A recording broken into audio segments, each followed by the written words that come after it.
আমি এরকম সুপারস্টারেরও নাম জানি যিনি ভালো করে বাংলা কথা বলতে পারেন না, কিন্তু তিনি টালিগঞ্জের সুপারস্টার এবং তৃণমূলের নেতাও বটেন। আমি মনে করি পরিবর্তন মানুষ চায়নি। এই সুনামিটা পরিবর্তনের নয়, এটা পরিত্রাণের।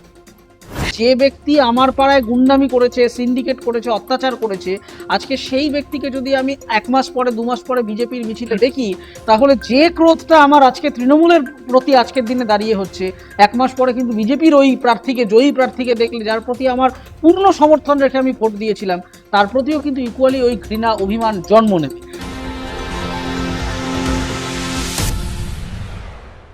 আবার ফিরে এলাম টাফ টক উইথ ঋতব্রততে। আজকে অবশ্যই আলোচনা করব নতুন বাংলায় কি কি পরিবর্তন চায়। টাফ টক সমীক্ষা, দিনকাল এবং টাফ টক আজকে সমীক্ষা করেছে 12টা থেকে। আমরা কয়েক হাজার মানুষের কাছে পৌঁছে গিয়েছিলাম, সে বিষয়ে তো আলোচনা করব। আমরা জানি এই মুহূর্তে আমরা যখন এই অনুষ্ঠানটি করছি, একটু এগিয়ে আমরা ভাবছি যে নতুন বাংলা কি কি চায়। ঠিক সেই সময় আমরা জানি ভবানীপুর থেকে বিস্তীর্ণ অংশে বিভিন্ন জায়গায় রাজনৈতিকভাবে একে অপরের বিরুদ্ধে লড়েছে তৃণমূল কংগ্রেস এবং ভারতীয় জনতা পার্টি। আবার এটাও জানি যে নানা ধরনের নাটকের রচনা হচ্ছে। এগুলো স্বাভাবিক ছিল, মানে আমরা আরো বেশি ড্রামা ভেবেছিলাম হবে। আমি দেখলাম যে গোটা দুপুর বেলায় সেই হিসেবে ড্রামাটা হয়নি, কিন্তু ধরেই নেওয়া যায় অনেকেই আছেন, অনেক ব্যক্তিত্বই আছেন, হার তারা পছন্দ করেন না, সহ্য করতে পারেন না। হার বলে কোনো শব্দ বোধহয় তাদের অভিধানে নেই। আমরা এসব নিয়ে তো আলোচনা করব, কিন্তু তার থেকেও খুব গুরুত্বপূর্ণ বিষয় যে এই সমস্ত নাটক বা নাটুকেপনা ছাড়াও আমাদের আসলে এই বাংলা কোন জায়গায় রয়েছে, বাংলা আগামী বাংলাটা কি হবে, সেই নিয়ে আলোচনা করব। আমাদের প্যানেলে আছেন ডক্টর নারায়ণ চক্রবর্তী, অত্যন্ত গুরুত্বপূর্ণ এই মুহূর্তে সাংস্কৃতিক এবং অবশ্যই বৌদ্ধিক জগতে বাংলায় যতজন আছেন তাদের মধ্যে অন্যতম উজ্জ্বল জ্যোতিষ্ক, তার সঙ্গে আলোচনা করব। আমাদের অত্যন্ত প্রিয়, আপনারা সবাই ছোট পর্দা বড় পর্দার অভিনেতা এবং ইদানিংকালে, ইদানিং আর বলা যাবে না অরিত্র, কারণ গত কয়েক বছর ধরে তিনি অত্যন্ত সুন্দরভাবে ব্যাখ্যা করছেন, কিন্তু অভিনেতাটাই পছন্দ করেন, ওইভাবেই তাকে আমরা চিনি। আমাদের সঙ্গে রয়েছেন অরিত্র দত্ত বণিক। 2011-তে পরিবর্তনে আমরা কতগুলো মুখ দেখেছিলাম, চলচ্চিত্রকার, চিত্রকর, আমরা দেখেছিলাম লেখক, সাহিত্যিক, শিল্পী, সবাই একটা অদ্ভুত, আমরা দেখেছিলাম বাম শাসনের বিরুদ্ধে তারা লড়াই করছেন। কিন্তু অদ্ভুত ব্যাপার, এই 15 বছরের তৃণমূল শাসনে আমরা একজনও চলচ্চিত্রকার, একজনও লেখক, সাহিত্যিক তথাকথিত বলবো আমি, তাদের দেখলাম না। কোথাও কি মনে হলো যে পরিবর্তনে সবাই সামিল হয়েছেন? মহিলারা হয়েছেন, বিভিন্ন জায়গায় পরিযায়ী শ্রমিকরা হয়েছেন, কৃষকরা হয়েছেন, সারা পশ্চিম বাংলার সর্বস্তরের মানুষ হয়েছেন, ভাষাভাষী, ভিন্ন ভিন্ন ভাষাভাষী মানুষ হয়েছেন, কিন্তু বিদ্বজনেরা হয়নি। নাকি যাদের বিদ্বজন বলে ভেবে এসেছি তারা আসলে কাগুজে বাঘ, কাগুজে বিজ্ঞাপনের বিদ্বজন? এটা বলতে গেলে খুব কম কথায় বলতে হয় যে পশ্চিমবঙ্গে বিশেষ করে চটি চাটা মিডিয়া, দুটোই, বৈদ্যুতিন মিডিয়া এবং প্রিন্ট মিডিয়া, এবং যেসব বইয়ের সব প্রকাশকরা, এখন যে হাস্যকর রকম একটা বই মেলা করা হয়, এখানে বুদ্ধিজীবী তৈরি করা হয়। এটা কমিউনিস্টদের সময় থেকেই শুরু হয়েছিল, যে ম্যানুফ্যাকচার্ড বুদ্ধিজীবী, ম্যানুফ্যাকচার্ড অভিনেতা। আমি এরকম সুপারস্টারেরও নাম জানি যিনি ভালো করে বাংলা কথা বলতে পারেন না, কিন্তু তিনি টালিগঞ্জের সুপারস্টার এবং তৃণমূলের নেতাও বটেন। তো আবার এমন কবি আছেন যার কবিতা খুব সম্ভবত তার সন্তানরা এবং স্ত্রীও পড়ে না, তিনিও কবি। এদেরকে তৃণমূল এই সব মিডিয়ার মারফত প্রচার করে এদেরকে বিদ্বজ্জন বানানো হয়েছে। কলাকুশলীরাও বিদ্বজ্জন। দেখো, কলাকুশলীদের সম্মান রেখে বলছি যে প্রত্যেকটা মানুষের একটা আলাদা আলাদা চরিত্র আছে। এখন ধরো এই যে অরিত্র, আমার ছোট ভাই, অরিত্র যেরকম অ্যাক্টিং করে সেটা আমি চাইলেও পারবো না। এবং আমার যে চিন্তার বিশ্লেষণ, লেখালেখি ইত্যাদি, সেগুলো অরিত্রকে করতে হলেও বেশ সময় লাগবে। এখন যার যার নিজস্ব ফিল্ড, এটাকে সম্মান দিতে হয়। এবং তৃণমূলের সবচেয়ে বড় যে মুশকিলটা হয়েছিল, তারা ভেবেছিল যে এইভাবে একটা ফলস একটা ন্যারেটিভ তৈরি করে তারা এই সব তথাকথিত বিদ্বজ্জনদের বাজারে ছেড়ে দেবে তাদের হয়ে প্রোপাগান্ডা করার জন্য। কিন্তু পশ্চিমবঙ্গের মানুষ বুঝিয়ে দিল এই সব বিদ্বজ্জনরা সেন্ট রিডাকশন সেলে বিক্রি হয়। আমি নাম করে বলছি না, একজন বলতে অসুবিধা না না একজন বলুন না। ডাক্তার, হ্যাঁ, তার মাসোহারা ডাক্তারি পাওয়া সম্পর্কে বুদ্ধিজীবীদের কি নাম বলা উচিত, না, না, বাংলার মানুষের জানা উচিত কারা মাসোহারা ডাক্তার, পেয়েছে, কারা ডাক্তার, চলচ্চিত্র উৎসবে ছিল। যে ডাক্তার তার নার্সিংহোমে বা তার হাসপাতালে কিভাবে চিকিৎসা হয়, কি হয় না হয়, সেগুলো আমরা দেখেছি। হ্যাঁ, তিনি হঠাৎ রাতারাতি হাওয়া বুঝে হাওয়া মোরগ হয়ে গেলেন। পশ্চিমবঙ্গের এই সব তথাকথিত বুদ্ধিজীবীদের যে নিজেদেরকে বাজারে তোলা, এটা তথাকথিত বলেই হয়। আমি ঋতব্রত তোমাকে বলি, তোমার অভিজ্ঞতা আছে একটি বৈদ্যুতিন চ্যানেলে একজন ডাক্তার, বিশাল বড় ডাক্তার, আরেকজনের কথা বলি, তিনি সবসময় একটা বিশেষ মানে ফলস ন্যারেটিভ তৈরি করে তিনি নিরপেক্ষভাবে উনি তার পক্ষের কথা বলতেন এবং তাকে কিভাবে ফ্যাক্টস অ্যান্ড ফিগার দিয়ে অপদস্থ করা হয়েছিল।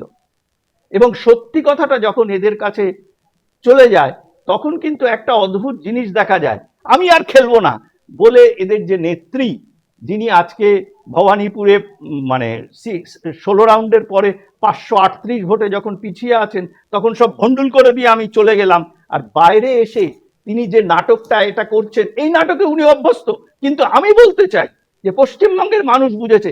কোন মিডিয়া বলেছে যখন উনি সুপ্রিম কোর্টে এসআইআর এর বিপক্ষে বলতে গেলেন, হ্যাঁ, এবং সেখানে সমস্ত মিডিয়া বলল, দেখালো, আমি নাম করে বলছি, বিভিন্ন মিডিয়া, এমন মিডিয়াও আছে আর বলে লাভ নেই, যাকে সেটা সবাই জানেন, যে তারা বলেছিল যে উনি কি ভালো সওয়াল করেছেন। কিন্তু এই মিডিয়ার যারা মানে সাংবাদিক, তাদের অনেকেরই শিক্ষক শিক্ষিকাদের বিদ্যা বুদ্ধির দৌড় আমি জানি আমার অভিজ্ঞতায়।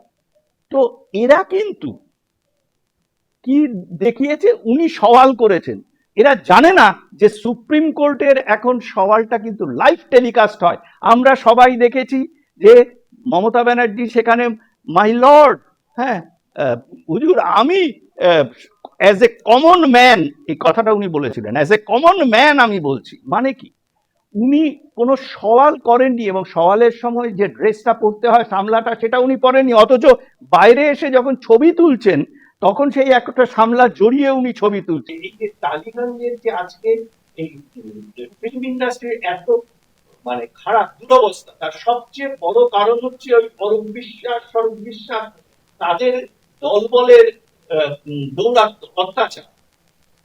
এবং এটা ঠিক যে কোনো একটা মানে এই যে তোমার কি বলে কলাকুশলী শিল্পী, তাদেরও এভরি রাইট আছে ইলেকশনে দাঁড়াবার। সে আমরা বিভিন্ন জায়গায় দেখেছি। এবারেও রুদ্রনীল ঘোষ, পাপিয়া অধিকারী, তারা তো জিতেছে। আরো অনেকেই পুরনো ছিলেন, হ্যাঁ, অভিনেতা অভিনেত্রী ছিলেন, তাদের দাঁড়ানোর রাইট আছে। কিন্তু তাই বলে আমার দলের লোক ছাড়া আমি নেব না, এটা কিন্তু শুরু করেছিল সিপিএম। এবং তারা আজকে যেটা বলছে, দেখো সিপিএম এর ভোট হচ্ছে 2%। এখন যেটা নেবে এসছে, আগের বারে ছিল 5.5, সেটা এখন এইবারের যে ভোটিং এর যে প্যাটার্নটা হিসেব করেছে খানিকক্ষণ আগে দেখা গেল যে 2% মতো। এটা অর্ণব গোস্বামীও এটাকে এগ্রি করেছে। 2%, 2.23 হতে পারে। এই ভোটটা সিপিএম এর থাকে। কিন্তু আশ্চর্যভাবে এই লেফটের ন্যারেটিভ প্রচার করার জন্য পশ্চিমবঙ্গের বিগ চ্যানেলগুলো, বিগ সংবাদ মাধ্যমগুলো এগিয়ে এসছে। শত শত মহিলাদের ইজ্জত প্রাণের বিনিময়ে গোপাল মুখার্জি, যুগল ঘোষের সামনে থেকে লড়াই করার যে ফসল, সেটা কিন্তু তৈরি হয়েছিল এই পশ্চিমবঙ্গ। এটা আমাদের চোখের মনির মতো রক্ষা করতে হবে এবং সেটা পশ্চিমবঙ্গ সরকার দেখিয়ে দিচ্ছে। আর যে কথাটা বলছি যে পশ্চিমবঙ্গের সবচেয়ে বড় যে মারাত্মক ভুলটা মমতা ব্যানার্জি করেছেন, আমি ভুল বলবো না, অন্যায় বলবো, হ্যাঁ, তিনি কি করেছেন? তিনি পশ্চিমবঙ্গে একটি রাজনৈতিক দলের হয়ে উম, নির্বাচনে জিতে মুখ্যমন্ত্রী হয়েছেন, এবং তিনি আমি করে দিলাম, আমি এই দিলাম, আমি এই করলাম, এই কথা বলেছেন। ওনার কোনো মানে ধারণাই নেই, আজ পর্যন্ত নেই, যে একজন মুখ্যমন্ত্রী কেন কোনো প্রধানমন্ত্রীরও একটা টাকা খরচ করার রাইট নেই। খরচ করার রাইট হচ্ছে ওই বিভাগে, রাজ্যের ক্ষেত্রে ওই বিভাগের যে সচিব থাকেন সেই সচিবের, এবং সেই সচিব সেটা করতে পারেন ফিনান্সের নিয়মাবলী মেনে, ফিনান্সে এগ্রি করে, তারপরে সেটা চিফ সেক্রেটারি পাস করবে। সেখানে কোনো মন্ত্রীর কোনো এখতিয়ার থাকে না, আমি করে দিলাম, আমি দিয়ে দেবো না, ঘেউ ঘেউ করতে হবে, এগুলো কি? অভিষেক ব্যানার্জি সরাসরি যুদ্ধ ডিক্লেয়ার করে বসলেন ভারত ইউনিয়নের বিরুদ্ধে। এবং তিনি আজকে কি করেছেন অভিষেক ব্যানার্জি? তিনি আলিপুরে তার ওই যে সেখানে কাউন্টিং সেন্টার, সেখানে ঢুকতে গিয়েছিলেন, কোন অধিকারে তিনি ঢোকেন? কেন প্রত্যেক দিন, আমি বেশ কিছু বছর আগের কথা বলছি, 9 কোটি টাকা তার পার ডে খরচা হতো তার পেছনে পশ্চিমবঙ্গ সরকারের এই সিকিউরিটির জন্য।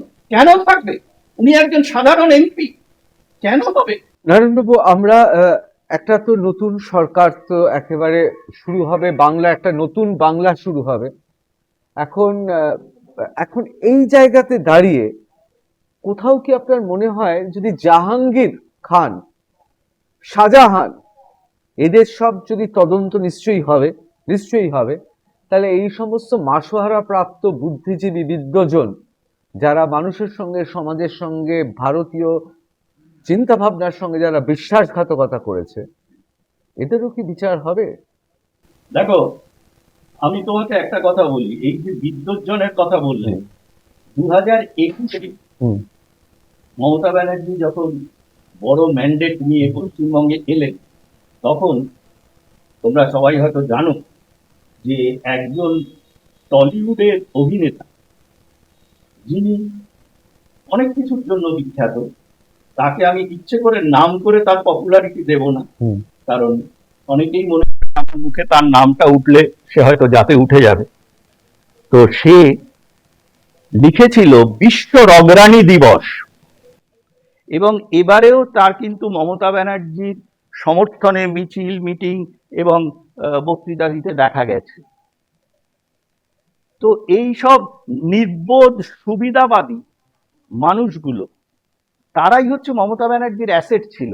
আর মমতা ব্যানার্জির বিরুদ্ধে কারা ছিল? তুমি একটা জিনিস তোমাকে বলে দিই ঋতব্রত, যেটা আমার ধারণা, সবাই বলছে দেখো যে পরিবর্তন পরিবর্তন, এমনকি মাননীয় মোদীজি, তিনি খুব উইটি লোক, হ্যাঁ, হয়তো বুঝতেও পারবেন এই কথা শুনলে আমার কথা, যে আমি মনে করি পরিবর্তন মানুষ চায়নি।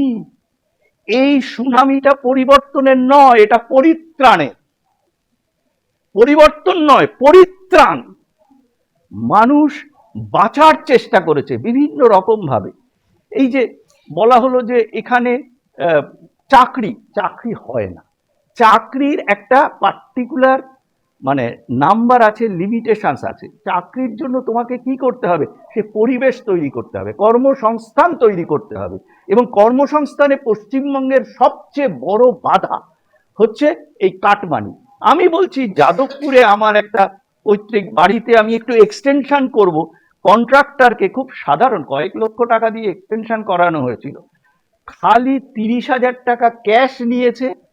ওই অরূপ বিশ্বাসের খুব ক্লোজ অনন্যা ব্যানার্জি বলে ওখানকার যে এ তোমার কাউন্সিলর, তার লোকজন এবং কন্ট্রাক্টরের থেকে, এবং ওদের থেকে বালি কিনতে হবে, ইট কিনতে হবে, ইটের দাম বাজারের থেকে 1 টাকা বেশি, যে কোয়ালিটি সে কোয়ালিটি দেবে।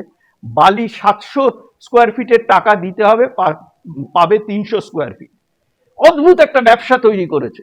এখন বিয়ে করতে গেলেও লোককে টাকা দিতে হয়।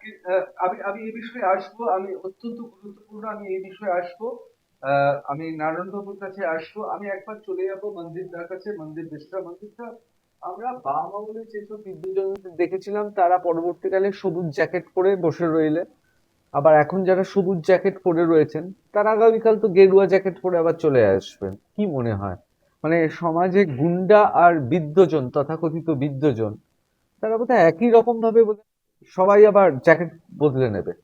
আমি টপ টপের দর্শকদের নিজের প্রণাম জানাই। আজকে আমাকে যে একটা চান্স দেওয়া হলো, না ওর মধ্যে আমি একটা কথা রাখছি।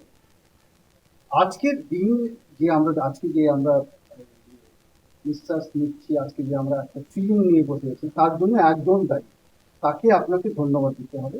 সে হলেন মনোজ আগরওয়াল। ওনাকে আমরা যারা বলে না কেন, উনি যদি না থাকতেন এই দিনটা আসতো না। এক।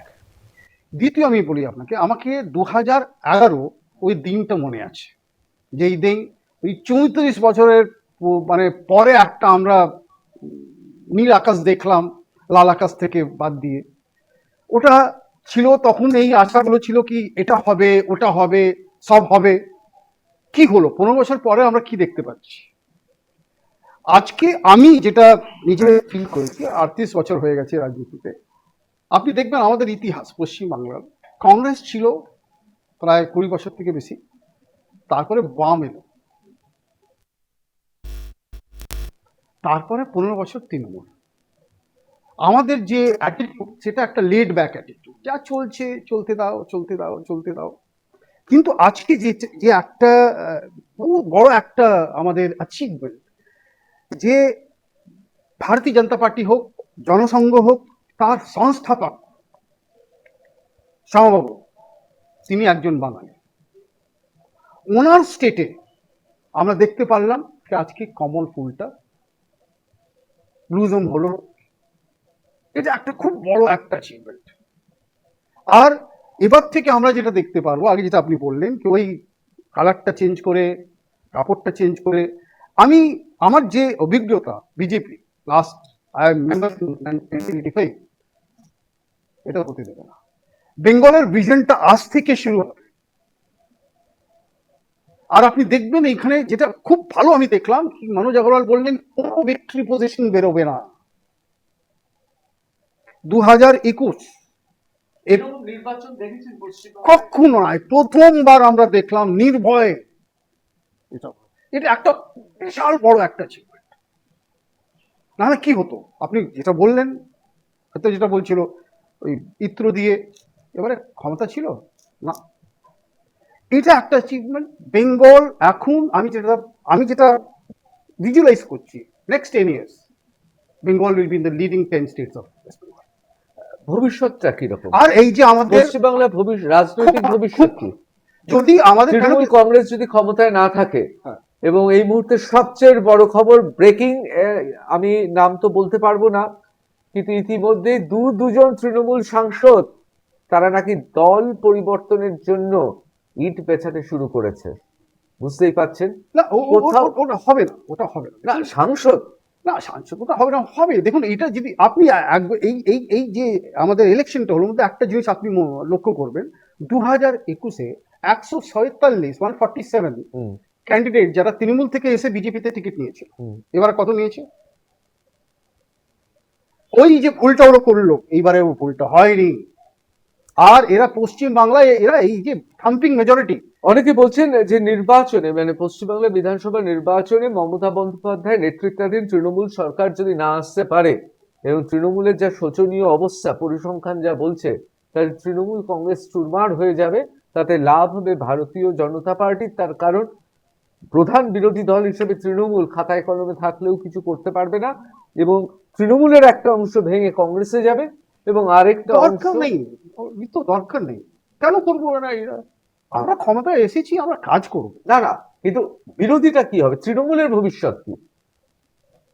কিছু না, মানে আমি তৃণমূলে মানে দেখুন, আমি ভারতীয় জনতা পার্টির ইডিওলজি বা আদর্শ জানি, আমি এসইউসিআই এরও শুনেছি জানি, আমি সিপিআইএমএল ও জানি, সিপিআইও জানি, সিপিএমও জানি, ফরওয়ার্ড ব্লকও জানি।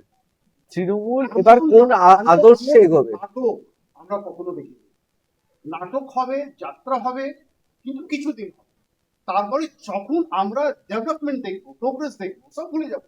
আমাদের কাজ দরকার, এখানে মানে না, মন্ত্রীদা, নির্বাচন কৌশলী হিসেবে আপনি কি মনে করেন তৃণমূলের মেয়াদ আর কতদিন, মানে আয়ুটা কতদিন মানে ওই যে সেলফ লাইফ এখন শেষ হয়ে গেছে। আপনি মনে করছেন? Self life- অরিত্র কি মনে করো? দেখুন, আমি এটা দীর্ঘদিন আগেই আমার অবজারভেশন ছিল যে তৃণমূল কংগ্রেসের শেলফ লাইফ ততদিনই যতদিন মমতা বন্দ্যোপাধ্যায়ের রাজনৈতিক শেলফ লাইফ যতদিন।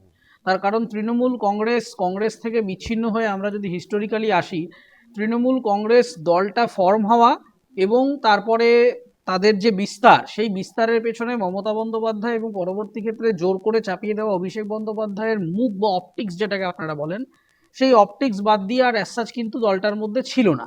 এবং এই বাজারেও আপনি দেখুন, আপনি সিপিএম এর 4জন কর্মীকে জিজ্ঞেস করলে সে বলতে পারবে যে কেন সে সিপিএম করে। বিজেপির কর্মীদেরকে দেখলে সে বলতে পারবে যে হ্যাঁ, আমি মনে করি এই আদর্শটা বিশ্বাস করি বলে আমি বিজেপিটা করি। কিন্তু আপনি তৃণমূলের কোনো কর্মীকে যদি জিজ্ঞেস করেন যে ভাই তুমি যে করছো এই বাজারেও ধরো 80-90টা সিট তো পেলে, তুমি কি কেন করবে, কি করতে চাইবে, এরা সেটা বলতে পারবে না। এবং এই ইঙ্গিতটা এবং কেন পারবে না, এই যে একটা ভেতরটা ফাঁপা মানে এমটি ভেসেল, যার হাতে দলটা প্রায় জন্ম নিয়েছে এবং যিনি নিজের আজীবনকাল মাটি থেকে রাজনীতি করে এসেছেন, তিনি নিজেই তার দলের নেতাদেরকে বিশ্বাস করতে পারেন না। তার কারণ তৃণমূল করাটা অ্যাকচুয়ালি একটা প্রফেশনে পরিণত হয়েছে। কেউ তৃণমূল করছে কোনো একটা আদর্শগত কারণে বা বিরাট কোনো সমাজ সংস্কার করতে চায় তার জন্য নয়। তৃণমূলটা স্রেফ একটা বিজনেস মডেল।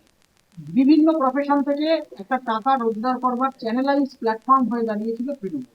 সেই কারণেই টাকা দিয়ে টিকিট আমরা মদন মিত্রের মতো হেভিওয়েট ক্যান্ডিডেটদেরকে বলতে শুনেছি যে টাকা ছাড়া তৃণমূল দলটার মধ্যে কিছু নেই। এই সেই মদন মিত্র যিনি রীতিমতো লড়াই করে মমতা বন্দ্যোপাধ্যায়ের সাথে সেই জিপে করে, তার ছবি এখনো কাগজ ঘাটলে পাওয়া যায়, যে সেই সময়কার একজন মানুষ, তাকে যদি বলতে হয় যে টাকা ছাড়া এখন দলটার মধ্যে কিছু নেই, তাহলে দেখুন শেলফ লাইফ আমি যতটুকু অনুধাবন করতে পারছি, অভিষেক বন্দ্যোপাধ্যায়ের পক্ষে তৃণমূল কংগ্রেসের এই ব্র্যান্ডিং আদৌ টিকিয়ে রাখা সম্ভব নয়। তার কারণ অভিষেক বন্দ্যোপাধ্যায়, মমতা বন্দ্যোপাধ্যায়ের রাজনৈতিক অ্যাক্টিভ কেরিয়ার থাকাকালীনই দলটাকে ছিন্ন বিচ্ছিন্ন করে দিয়েছে। এবং সেই জায়গায় দাঁড়িয়ে আজকের দিনে মমতা বন্দ্যোপাধ্যায় জয়ী হন বা পরাজিত হন, তিনি পদত্যাগ করুন বা না করুন, যাই হোক, যদি বিরোধী শক্তি হিসেবে দাঁড়াতে হয়, তাহলে অভিষেক বন্দ্যোপাধ্যায়ের বিরোধিতা তো দূরের কথা, শাসক দল হিসেবে তার একটা কলেজ জেতার নিজস্ব কোনো এক্সপিরিয়েন্স নেই। তিনি প্রত্যেকটা জায়গায় তাকে স্পুন ফিট করে দেওয়া হয়েছে। মমতা বন্দ্যোপাধ্যায় ইমেজের দাঁড় করানো একটা গোলাপ বাগিচার উপরে দাঁড়িয়ে তিনি আজকে রাজনীতি করেছেন।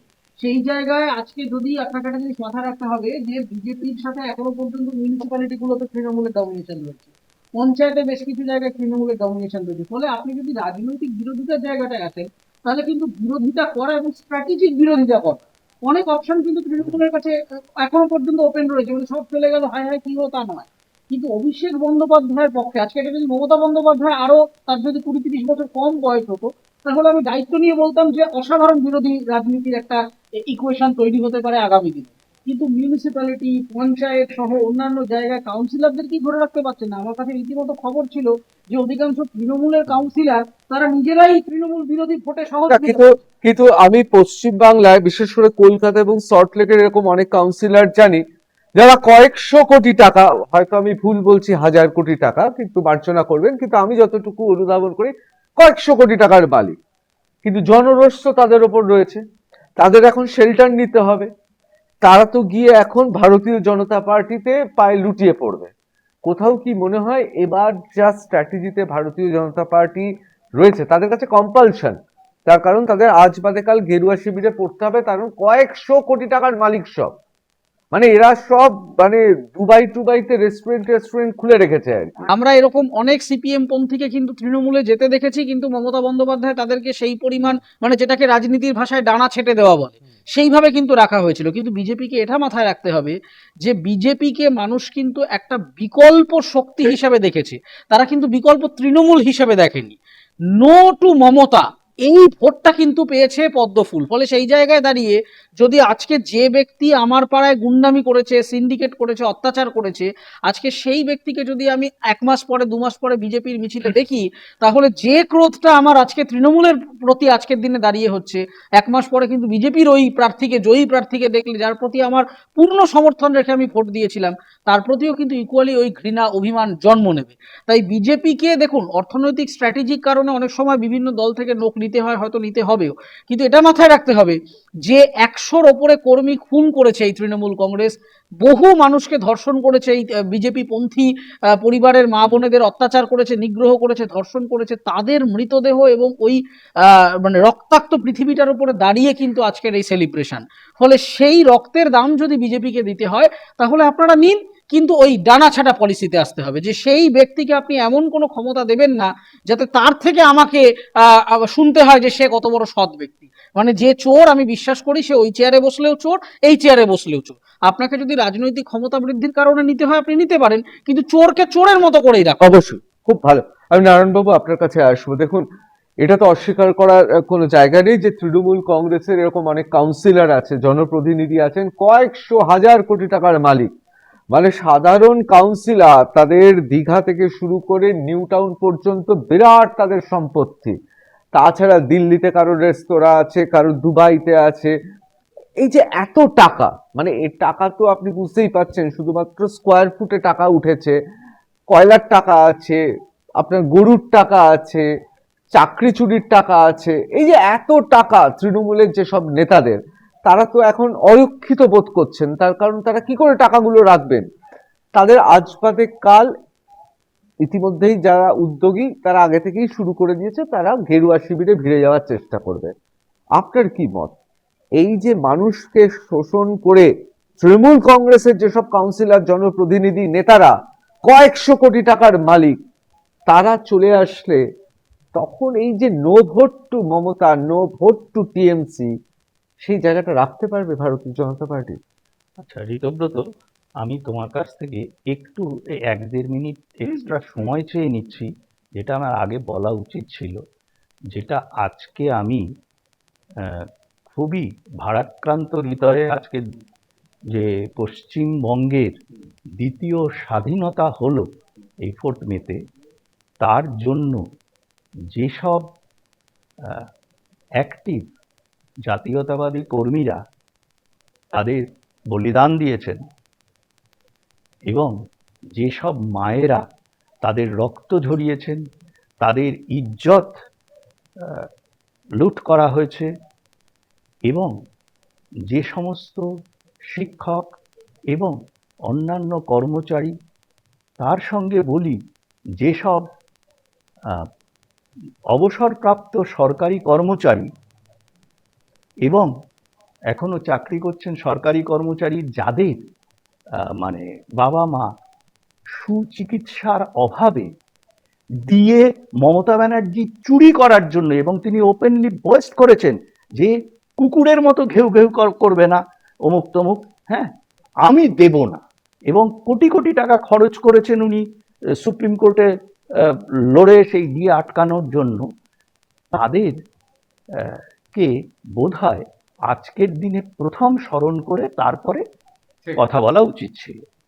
দ্বিতীয়বার তোমার এই প্রশ্নটার জবাবে একটা কথা বলি। আজকে পশ্চিমবঙ্গে অনেকেই বলছেন যে গত 50 বছর ধরে মানে পশ্চিমবঙ্গ মানুষ বঞ্চনার শিকার। আমি আমার বয়স এবং কাজের অভিজ্ঞতায় বলতে পারি তারও একটু আগে থেকে, 60 বছর। কেন? তার কারণ পশ্চিমবঙ্গের যে সর্বাঙ্গীন ডেভেলপমেন্ট, সেটা কিন্তু বিধান রায় মরার পর থেকে আর হয়নি। হ্যাঁ, এবং বিধান রায়ের একটা ঘটনা তোমাকে বলি, যেটা হয়তো অনেকেই আজকালকার দিনে জানে না, যে আজকে এই যে কেএমডিএ হয়েছে, যেটা সিএমডিএ হিসেবে যে বৃহত্তর কলকাতার উন্নয়ন হয়, তখন 300 কোটি টাকা উনি চেয়েছিলেন বিধান রায় নেহেরুর কাছ থেকে। নেহেরু সরাসরি অস্বীকার করেছিল। তিনি পাঞ্জাবে বহু টাকা দিয়েছিলেন। পশ্চিমবঙ্গ সম্পর্কে তার হয়তো কোনো অ্যান্টিপ্যাথি ছিল, এবং খুব অদ্ভুতভাবে ওই টাকাটা বিধান রায় জোগাড় করেছিলেন কিভাবে জানো?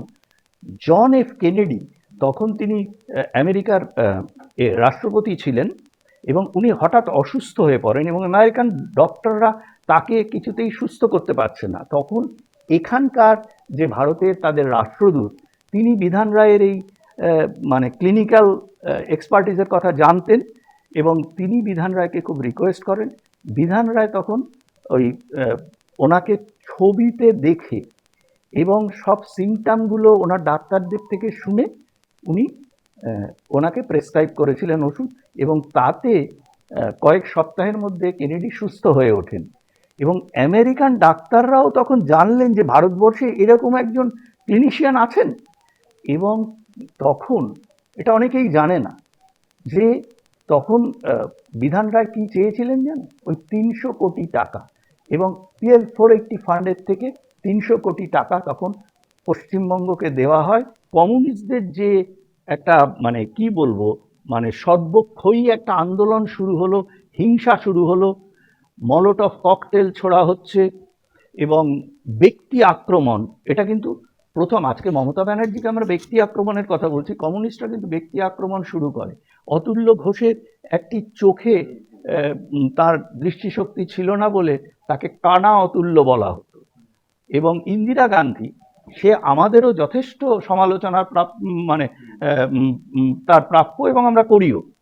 তার সেই নোক টোক একে ডাইনির মতো দেখিয়ে তাকে ওই মানে চিত্রিত করেছিল কমিউনিস্টরা। তারাই কিন্তু রাজীব গান্ধীকে বফর্স গান্ধী নাম দিয়েছিল। আর আশ্চর্য হচ্ছে যে সেই রাজীব গান্ধীর পুত্র, সে এখনো মেরেছ কলসির কানা তাই বলে কি প্রেম দেব না করে এই কমিউনিস্টদের এবং মমতার সঙ্গে থাকছে। আরেকটা কথা আমি বলি, আমার মানে গত 40 বছরেরও থেকে পুরনো বন্ধু বলুন, দাদা বলুন, সহকর্মী বলুন, এই তথাগত রায়, তিনি একটা কথা বলেছিলেন মমতা সম্পর্কে, যে CPM এর মেধাবী ছাত্রী। CPM কি করেছিল? এই যে আজকে আমি মনে করি যে পশ্চিমবঙ্গে এইসব দুর্নীতি নিয়ে তোমরা অনেক কথা বলছো, সাংবাদিকদের এটা খুব একটা লুক্রেটিভ বিষয়, কিন্তু আসল ব্যাপারটা ভুলে যাচ্ছ যে পশ্চিমবঙ্গের মানুষ যে পরিত্রাণের জন্য বলবে না। না, আমরা তো ভারতীয় জনতা পার্টি, TMC, CPM কারো কাছ থেকে টাকা নিই না না, আমরা তো বলবোই দুর্নীতি নিয়ে। হ্যাঁ, এবার না, সেটার সঙ্গে আরেকটা জিনিস যেটা অত্যন্ত গুরুত্বপূর্ণ ছিল এখানে, এই এই এই ইয়েটায় মানে নির্বাচনটায়, সেটা হচ্ছে যে মানুষের ওই যে পশ্চিমবঙ্গ হিসেবে এখানকার যে হিন্দুদের একটা মানে বেঁচে থাকার শেষ অবলম্বনও মমতা ব্যানার্জি এলে চলে যাবে। কিন্তু সেই উত্তরণটা কেন হয়েছে সেটা বুঝতে হবে। হঠাৎ কেন মনে হলো মমতা ব্যানার্জি বারবার এই দুধেল গায়, তাদের থাপ্পড় খেতে হবে ইত্যাদি ইত্যাদি। শুধু তাই নয়, তুমি একটা জিনিস দেখো, যখন আমি বহুদিন আগে সেই শাহজাহান যখন খবরের কাগজের শিরোনামে এলো, হ্যাঁ, সন্তুকে ওই যা যা হয়েছিল, তো সেই সময় আমি কিন্তু একটা কাগজে পোস্ট এডিটোরিয়াল লিখেছিলাম, যদিও পরে মমতা ব্যানার্জি, অভিষেক ব্যানার্জির চাপে সেই ডেইলি নিউজ পেপার থেকে আমার যাতে কোনো লেখা না বেরোয় সেটা ওরা বন্দোবস্ত করেছিলেন, বিনিময়ে ওদেরকে প্রচুর মানে বিজ্ঞাপন দেওয়া হতো, এখনো হচ্ছে। যদিও আজকে দেখছি তার এডিটার আমার সঙ্গে যোগাযোগ করার চেষ্টা করছেন হোয়াটসঅ্যাপে। তো এখানে যেটা বলি যে এই শাহজাহান কিন্তু CPMরা তাকে বাংলাদেশ থেকে এনেছিল, এবং আমি ওখানে লিখেওছিলাম যে তার স্কুল লিভিং সার্টিফিকেট শাহজাহানের হচ্ছে বাংলাদেশে, এবং পরবর্তীকালে সেটা প্রুভড হয়েছিল। মমতা ব্যানার্জি করেছে কি, এই শাহজাহানদের, শাহজাহান, জাহাঙ্গীর, হুমায়ুন, এদেরকে উনি নেতৃত্বে বসিয়েছেন। CPM ওদেরকে হাত পা হিসেবে নির্বাচনে জেতার জন্য ব্যবহার করতো, ওদেরকে দিয়ে একটা কন্ট্রোলড কিছু অত্যাচার করাতো।